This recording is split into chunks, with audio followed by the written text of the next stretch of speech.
और 36 कौम को साथ में लेके चलने वाली जो पार्टी है किसी से ढकी छुपी नहीं है। वो पार्टी कांग्रेस की पार्टी है। और श्रीमान हमारे मुख्यमंत्री जी अशोक गहलोत जी ने हमारे फलोदी विधानसभा क्षेत्र से श्रीमान प्रकाश जी को यहाँ का उम्मीदवार बना करके हमारे दरमियान भेजा है, तो हम इनका तहे दिल से शुक्रिया अदा करते हैं, स्वागत करते हैं और हम उम्मीद दिलाते हैं कि हम अपने इस काम में कामयाब होंगे। तो दोस्तों, ये वोट की ताकत बहुत बड़ी ताकत है, इसको मामूली ना समझे।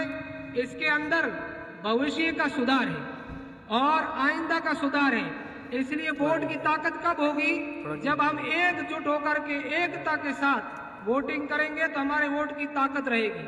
और अगर हमारे वोट बट गए, तकसीम हो गए, तो हमारी ताकत खराब हो जाएगी। इसलिए हमें सोच समझ करके इंसाफ पसंद सेकुलर जमहूरी जो पार्टी है, जो मुल्क की पार्टी है और मुल्क की संविधान को बाकी रखने वाली पार्टी है, वो कांग्रेस की पार्टी है। इसलिए कांग्रेस की पार्टी के प्रत्याशी को हम बहुत ज्यादा वोटों से विजय बनाकर हम आगे पहुंचाएंगे, तो आगे हमारा काम अच्छा रहेगा। इसलिए सब भाइयों से ये गुजारिश है कि हम अपने वोट को खराब ना करें।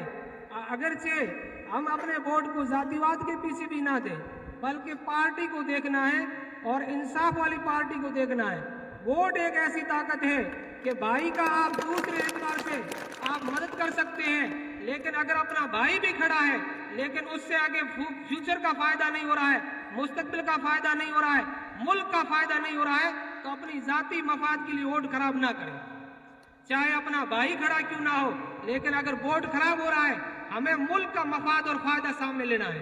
अपनी जाति का या खुद का फायदा नहीं देखना है, बल्कि पूरे मुल्क का मफाद, पूरी कौम और समाज का और 36 कौम का फायदा सामने रख करके हम वोटिंग करेंगे तो हमारा वोट सही कीमत पे जाएगा। तो इसलिए सब फिक्र करें। Thanks for watching. Don't forget to like, comment, share and subscribe to Al Wahid channel.